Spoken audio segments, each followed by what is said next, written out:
Il fut un temps où certaines villes américaines étaient perçues comme de véritables portes d'entrée vers le rêve américain. Chaque été, elles accueillaient des millions de visiteurs venus des quatre coins du monde. Aujourd'hui, sur ces mêmes trottoirs, les taxis attendent des heures sans prendre un seul client, les boutiques de souvenirs ferment plus tôt que prévu, et les chambres d'hôtel restent vides. Ce déclin n'est pas un simple coup de vent passager. Il pourrait bien annoncer une tendance inquiétante pour les États-Unis. En cause, une loi signée le 4 juillet, baptisée avec emphase One Big Beautiful Bill, qui instaure un nouveau Visa Integrity Fee de $250 à ajouter aux frais déjà existants pour tout visa non immigrant. Résultat, le coût total dépasse désormais $435 et dans certains cas, frôle les $500. Pour de nombreux voyageurs étrangers, cette dépense supplémentaire est difficile à avaler. Certains experts estiment que cette mesure pourrait faire perdre jusqu'à 12,5 milliards de dollars de recettes touristiques au pays. Mais au-delà des chiffres, ce sont des emplois qui disparaissent, des hôtels désertés, et des communautés locales autrefois dynamiques qui se retrouvent à attendre des visiteurs qui ne viendront peut-être jamais. Alors, que se passe-t-il réellement dans l'industrie touristique américaine? C'est ce que nous allons explorer. Avant de commencer, précisons que cette analyse repose sur des informations publiques et diverses sources académiques. Elle n'exprime aucune prise de position ni soutien à une politique, une organisation ou une personne. L'objectif est d'offrir matière à réflexion, afin que chacun puisse se forger sa propre opinion. Autrefois, demander à un voyageur ce qu'il retenait de New York revenait à déclencher une avalanche d'images. Les klaxons incessants sur la 5e avenue, la foule compacte traversant les lumières étincelantes de Times Square, ou encore les soirées animées de Broadway qui se prolongeaient jusqu'à l'aube. La ville vibrait d'un rythme effréné, une véritable symphonie urbaine. Mais en 2025, ce qui résonne le plus dans les rues, c'est le silence. D'après le World Travel and Tourism Council, New York pourrait perdre près de 2 millions de visiteurs internationaux rien que cette année, soit environ 4 milliards de dollars de manque à gagner. Sur l'ensemble du pays, la ville porterait à elle seule une large part des 122,5 milliards que les États-Unis risquent de perdre à cause de la baisse des arrivées étrangères. Et le problème s'auto-entretient. Moins de touristes signifie moins de budget pour la promotion internationale, ce qui réduit encore les chances d'attirer de futurs visiteurs, créant ainsi un cercle vicieux. Les effets sont déjà visibles. Sur la 5e avenue, au lieu du shopping de luxe, les ventes reculent pour la 2e année consécutive, poussant certaines enseignes à envisager une réduction de leur surface. À Flushing, dans le Queens, autrefois prisé par les touristes asiatiques, plusieurs restaurants ferment désormais en milieu de semaine, faute de clients. Quant à Broadway, le joyau culturel américain, il traverse une période inédite. Les artistes ne peuvent plus compter sur une salle comble pour maintenir les projecteurs allumés chaque soir. Ce ralentissement frappe aussi tous les métiers de l'ombre, chauffeurs de taxi, guides, employés d'hôtel, artistes de rue. Moins de clients signifie moins d'heures de travail, et parfois la nécessité d'abandonner une profession qu'ils aimaient. Et comme les visiteurs étrangers dépensent en moyenne davantage, leur absence fragilise tout l'écosystème local des services. Face à un visa dépassant les $400, beaucoup de voyageurs se demandent « Pourquoi payer si cher juste pour dépenser mon argent sur place ?» La véritable question devient alors « New York peut-elle encore prétendre au titre de capitale mondiale du tourisme si chaque année il devient plus difficile et plus coûteux d'y poser le pied ?» À des centaines de kilomètres de là, à Kansas City, Missouri, les affiches de la Coupe du Monde 2026 ornent encore les arrêts de bus, les aéroports et les centres commerciaux. La ville nourrissait de grands espoirs pour cet événement, une occasion rare qui ne se présente qu'une fois par génération. Pour la première fois depuis 1994, la Coupe du Monde revient en Amérique du Nord, et Kansas City fait partie des villes hôtes aux côtés de New York, Los Angeles et Toronto. Pourtant, les projections des agences de voyage sont alarmantes. La ville pourrait perdre jusqu'à 220 millions de dollars en 2025 à cause de la baisse du tourisme étranger, et ce, juste l'année précédant l'événement. La raison? Encore une fois, ce fameux frais de $250 qui, ajouté au coût du visa, approche les $500 par personne. Un montant particulièrement décourageant pour les voyageurs venant de pays non exemptés de visa comme l'Argentine, le Ghana ou le Nigeria. Les conséquences sont déjà là. Environ 47% des réservations de groupes en provenance d'Amérique du Sud et d'Afrique ont été annulées. Ces marchés étaient pourtant réputés pour apporter les fans les plus passionnés et parmi les plus gros dépensiers. Des agences de Sao Paulo à Accra expliquent que de nombreuses familles, qui rêvaient de suivre leur équipe nationale aux États-Unis, ont dû renoncer et se tourner vers des destinations plus accessibles comme l'Espagne, la Turquie ou le Qatar. Pour les entreprises de Kansas City, c'est un coup dur. Après des années de préparation, les hôtels ont rénové leurs chambres, les restaurants ont embauché du personnel supplémentaire et imprimé des menus multilingues. Mais à présent, tous se demandent si les foules qu'ils espéraient viendront réellement. Dans les boutiques de souvenirs, des milliers de maillots aux couleurs de l'Argentine, du Ghana ou de la Corée du Sud ont été imprimés en prévision d'un afflux de visiteurs. Mais aujourd'hui, beaucoup se demandent si ces préparatifs toucheront vraiment leur public. Bien sûr, tout investissement comporte un risque. Sauf qu'ici, le danger ne vient pas de Kansas City elle-même, mais d'un obstacle extérieur, des procédures d'entrée complexes et des frais de visa élevés. Pendant que des villes comme Toronto, Vancouver ou encore Paris réduisent leur délai d'approbation et suppriment les frais de visa pour certaines équipes sportives ou groupes touristiques, de nombreux voyageurs jugent désormais que choisir les États-Unis est devenu trop compliqué. Certains auraient du mal à le croire si on leur avait dit qu'un jour, Hollywood Boulevard, jadis noir de monde au milieu de la haute saison, se viderait presque complètement. Pourtant, c'est exactement ce qui semble se passer durant l'été 2025. Les bus touristiques se font rares, les visites de studios sont écourtées, et des amphithéâtres autrefois remplis des rires d'étudiants venus du monde entier sont aujourd'hui silencieux. Sous le soleil brûlant de Californie, une ville qui brillait autrefois comme sous les projecteurs d'un film paraît glisser dans l'ombre, sans que personne ne crie « coupez ». Les chiffres parlent d'eux-mêmes. En 2025, la fréquentation des visites d'Hollywood a chuté de 37% par rapport à l'année précédente. Et derrière ce pourcentage, c'est tout un écosystème qui tremble. Certaines grandes productions ont mis leurs projets en pause. Les petites équipes n'ont plus les moyens d'embaucher, et les investissements dans le secteur du divertissement se font plus rares, d'autant que le nombre d'étudiants étrangers, souvent indispensables dans les coulisses, diminue visiblement. Les pertes dépassent largement les plateaux de tournage. Les hôtels proches des studios comptent plus de chambres vides, les cafés et magasins de souvenirs voient leurs ventes s'effondrer, et les prestataires techniques, électriciens, maquilleurs, constructeurs de décors peinent à trouver du travail. Le phénomène ressemble à une spirale d'usure. Moins de visiteurs signifie moins de production, ce qui réduit les opportunités pour les jeunes talents. Ces derniers quittent le métier, affaiblissant la qualité des œuvres produites, ce qui rend la ville moins attractive pour les touristes, investisseurs et artistes. Ce n'est pas seulement une crise économique, c'est peut-être aussi une perte d'élan créatif pour une industrie autrefois synonyme de rêve. À l'autre bout du pays, Orlando évoque pour beaucoup un univers enchanté. C'est là que les enfants espéraient rencontrer Cendrillon, s'envoler avec Peter Pan ou vivre une part de magie bien réelle. C'était aussi l'endroit où un dîner pouvait se conclure par un feu d'artifice scintillant au-dessus du lac, comme un condensé de vacances idéales. Mais l'été 2025 a terni ce tableau. Selon les associations locales de travailleurs et de tourisme, Orlando dépend énormément des étudiants internationaux titulaires de visa J1.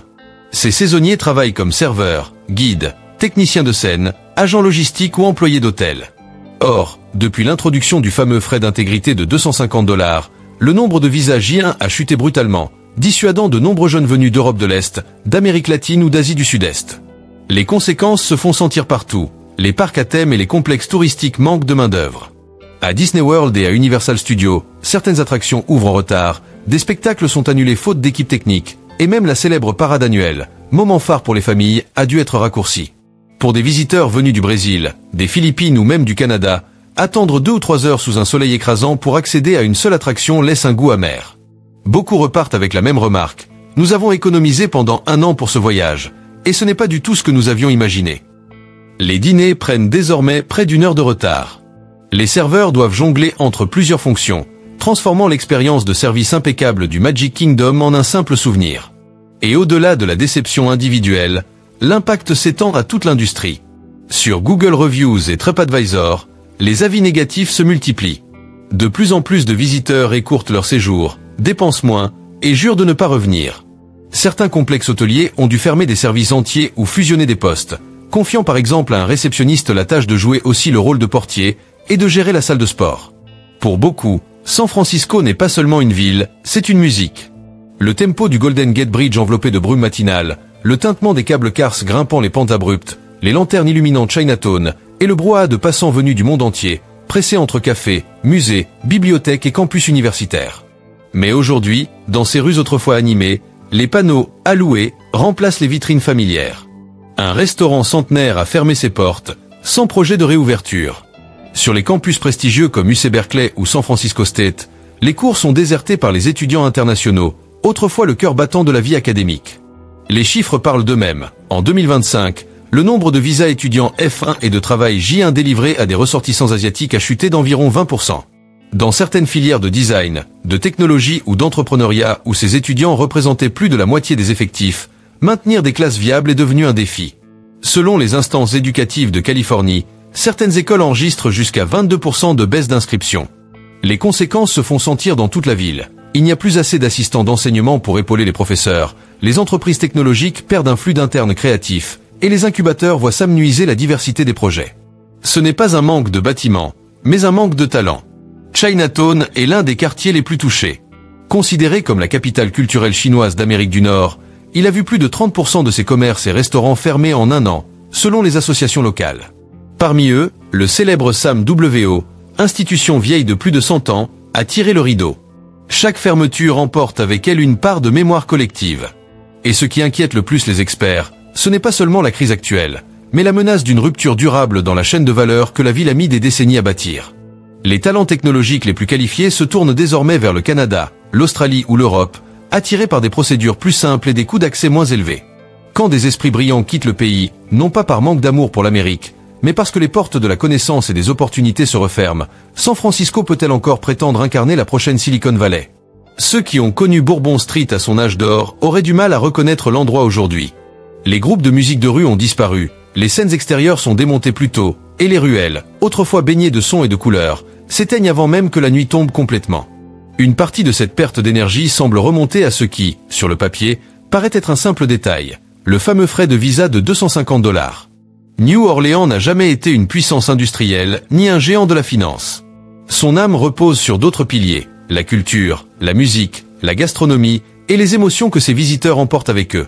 Autrefois, des Canadiens cherchant à fuir la neige hivernale aux groupes européens venus pour le jazz et la cuisine créole, la ville était une étape incontournable. Mais avec l'augmentation des frais d'entrée aux États-Unis, combinée à l'affaiblissement du dollar canadien, de nombreuses familles semblent revoir leurs projets de voyage. Le French Carter Festival de cette année en est peut-être la preuve la plus frappante. Les premières estimations révèlent une baisse d'environ 42% des recettes, et la fréquentation internationale aurait chuté de près de 35% par rapport à l'an passé.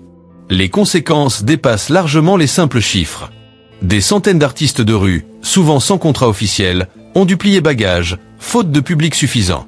Les chauffeurs de bus touristiques perdent des journées de travail, et certains restaurants familiaux ferment désormais dès 19h, un scénario presque inimaginable en pleine saison des festivals. Pour tenter d'inverser la tendance, les autorités locales ont lancé la campagne « Welcome Canadian ». Des journaux de voyage au Canada publient à nouveau de vibrantes images de la Nouvelle-Orléans, invitant les touristes à revenir. Pourtant, de nombreux analystes estiment que l'initiative arrive trop tard. Lorsque la confiance et les attentes sont ébranlées, il faut bien plus que de la promotion. Du temps et des actions concrètes sont nécessaires pour reconstruire l'attrait. Il fut un temps où Miami évoquait instantanément des plages baignées de soleil, des cocktails colorés servis dans chaque bar, et des rythmes entraînants résonnant à chaque coin d'Ocean Drive. Un véritable paradis de vacances toute l'année, où la haute saison semblait ne jamais finir. Mais à l'été 2025, la réalité a changé. Les plages se retrouvent désertes en plein midi, les tables restent vides au cœur de la saison touristique, et les complexes hôteliers, autrefois débordants, réduisent leurs services pour limiter les pertes. Selon Google Trends, entre mai et juin 2025, les recherches liées au voyage à Miami ont chuté d'environ 15% par rapport à la même période l'an dernier. Et ce n'est sans doute que la partie émergée de l'iceberg. Les rapports locaux font état d'une baisse réelle des revenus touristiques allant de 20% à 35%, selon les secteurs hôtels, complexes, agences d'excursion. Pour une ville qui vit presque entièrement des dépenses des visiteurs, ce déclin dépasse largement une simple basse saison. Sur place, les effets sont tangibles. De nombreux employés étrangers voient leur contrat réduit ou leur visa non renouvelé. Dans les hôtels et restaurants, le personnel est contraint de cumuler plusieurs fonctions pour compenser les manques. Certains établissements haut de gamme ferment temporairement leurs spas, piscines ou aires de jeux pour enfants, non pas par baisse de qualité, mais faute de clients suffisants pour justifier ces services. Les quartiers emblématiques comme Ocean Drive et Lincoln Road, jadis pris d'assaut les soirs de week-end, voient désormais bars et restaurants réduire leurs horaires, limiter le nombre de tables, ou se tourner vers une clientèle locale moins dépensière. Les bars qui comptaient sur une clientèle internationale aisée traversent des semaines entières de revenus instables. Résultat, l'image de Miami comme destination phare de la côte est américaine perd de son éclat. Sur les grandes plateformes touristiques mondiales, la ville glisse dans les classements d'été, remplacée dans les brochures canadiennes et brésiliennes par des lieux plus abordables et aux conditions de visa plus simples. Contrairement aux villes misant uniquement sur les loisirs, Chicago s'est toujours distingué comme un pôle du tourisme éducatif et culturel. La ville abrite des centaines d'organisations à but non lucratif, de centres artistiques, d'instituts de recherche et d'universités collaborant avec des programmes d'échanges internationaux. Chaque année, des groupes d'étudiants venus du Canada, d'Amérique du Sud ou d'Europe choisissent Chicago non seulement pour son architecture emblématique, mais aussi pour ses ateliers artistiques, ses semaines d'immersion et ses échanges académiques. Ces programmes, souvent partiellement financés par des budgets publics et soutenus par les autorités locales, sont aujourd'hui fragilisés. La hausse des frais de visa, désormais proche de 500 $ par personne, soit le double d'autrefois, pousse de nombreux groupes à reporter ou annuler leur voyage. L'impact ne se limite pas aux hôtels et restaurants. Il touche directement le cœur de la communauté éducative et culturelle. Les guides architecturaux certifiés, qui ont dû passer des examens spécialisés, se partagent désormais de rares petits groupes, ou acceptent des emplois temporaires pour survivre. Les conférenciers internationaux et experts artistiques invités pour de courts séjours font face à des coûts élevés, des délais d'approbation rallongés et des procédures de visa de plus en plus complexes. Autrefois, certaines conférences servaient à partager des connaissances et à renforcer les liens dans la communauté. Aujourd'hui, elles disparaissent, annulées pour ce qui semble n'être qu'un simple obstacle administratif. Selon certaines sources, les autorités locales auraient réduit les budgets dédiés à la promotion touristique internationale. Peut-être pensent-elles que faire venir des visiteurs n'est plus aussi rentable qu'avant.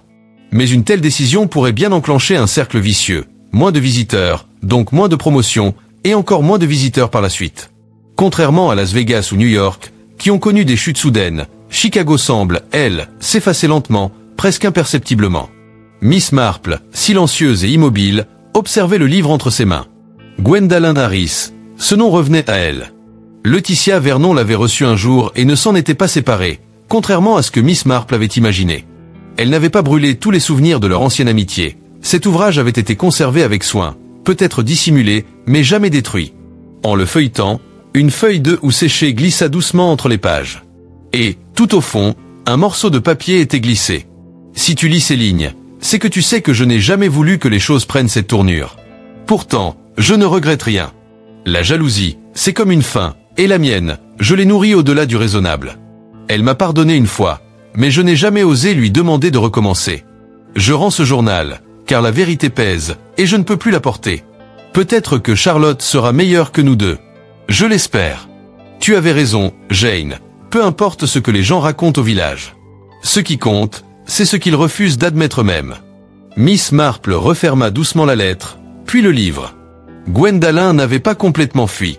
Elle avait laissé derrière elle cette ultime confession, discrète, presque banale, mais porteuse de ce remords silencieux que Miss Marple reconnaissait bien. Ce n'était pas une rédemption, mais cela s'en rapprochait. Le dimanche suivant, Charlotte vint prendre le thé. Ses joues avaient repris un peu de couleur, ses gestes semblaient plus détendus. Elle avait apporté un panier de gâteaux aux graines et 2 pots de confiture qu'elle avait fait elle-même. « Je songe à me former », dit-elle en servant le thé. « Comme infirmière de district. J'aimerais être utile, concrètement. » « Excellente idée », approuva chaleureusement Miss Marple. « Mais prends garde aux médecins de district. » Charlotte eut un petit sourire. « Je choisirai mieux que tante Laetitia. » Elles restèrent un moment dans un silence apaisant. Puis Charlotte demanda « Est-ce que vous lisiez de la poésie ?» Miss Marple leva les yeux. Charlotte sortit de son manteau un livre à la couverture verte, identique à celui que Miss Marple avait entre les mains quelques jours plus tôt. « Je l'ai trouvé parmi ses affaires », expliqua-t-elle. « C'est étrange, c'est le seul objet sentimental qu'elle ait gardé. Tout le reste était ordonné, pratique. Mais celui-ci, elle l'avait emballé dans de la soie, au fond d'une boîte à couture. Je me suis dit que ça devait compter. » Miss Marple posa doucement sa main sur celle de Charlotte. Oui, cela comptait. Elles n'en parlèrent plus. La semaine suivante, Miss Marple se rendit au presbytère pour voir le révérend Trotwood. L'enquête s'était conclue par un verdict officiel. Décès suspect, mais aucune poursuite pour l'instant. Le docteur Val avait discrètement quitté la profession. Mrs. Harris n'était jamais revenue, et Charlotte Vernon avait été rétablie dans ses droits d'héritière par le notaire de la famille. Mais il restait encore une chose à accomplir. « Dites-moi, Paul », demanda Miss Marple en sirotant son thé près du feu, « pensez-vous qu'il y aurait de la place à l'église pour un petit don ? De quel genre ? 100 kills. Une petite étagère de lecture, juste à côté des bancs latéraux. Spokane, contrairement à Las Vegas ou New York, n'a pas besoin de millions de visiteurs pour vivre. Mais elle a besoin d'un rythme constant, surtout pendant l'été. Et pour maintenir ce rythme, la ville s'est longtemps appuyée sur une main-d'œuvre discrète mais indispensable. Les étudiants étrangers venus avec un visage I1. Ils arrivent d'Amérique du Sud, d'Europe de l'Est, d'Asie du Sud-Est. Leur but n'est pas de passer des vacances, mais de travailler. Ils tiennent les réceptions d'hôtels, nettoient les chambres chaque matin, servent dans les restaurants et veillent au bon déroulement des festivals. Pourtant, cette année, le nombre de visas délivrés a chuté d'environ 13% par rapport à l'an dernier. Un chiffre qui peut sembler anodin, mais qui, pour Spokane, équivaut à retirer un pilier d'une tente en plein vent. Plus de 60% des hôtels et complexes locaux disent ne pas avoir assez de personnel pour fonctionner. Dans certains établissements, les directeurs eux-mêmes préparent le petit déjeuner ou enchaînent 3 services d'affilée pour éviter la fermeture. Des hôtels autrefois ouverts 7 jours sur cette ferme, désormais 2 jours par semaine pour souffler. De petits propriétaires n'osent plus accepter de réservations le week-end, faute de main-d'œuvre. Même le marché des locations de courte durée, comme Airbnb, autrefois considéré comme une bouée de secours, vacille. De nombreux hôtes annulent des séjours, non par manque de clients, mais parce qu'il n'y a personne pour assurer les arrivées, le ménage ou les réparations. Lorsque cette structure invisible s'effrite, le modèle « louez votre maison » n'est plus aussi simple qu'avant. Et à mesure que la main-d'œuvre se raréfie, la chaîne des services se désagrège. Moins de cuisiniers, de femmes de ménage, de réceptionnistes, donc une qualité qui baisse. Les visiteurs, déjà prudents après plusieurs crises économiques, préfèrent des destinations plus stables. Les arrivées diminuent, les recettes suivent la même pente, et les hôtels comme les restaurants n'ont plus les moyens de recruter. Ainsi, le cercle vicieux se resserre, plongeant Spokane dans une impasse difficile à briser. Et vous, qu'en pensez-vous? Cette situation vous semble-t-elle alarmante? Partagez votre avis dans les commentaires. Et si vous souhaitez continuer à explorer ensemble ces changements silencieux mais profonds, abonnez-vous pour ne rien manquer des prochaines histoires.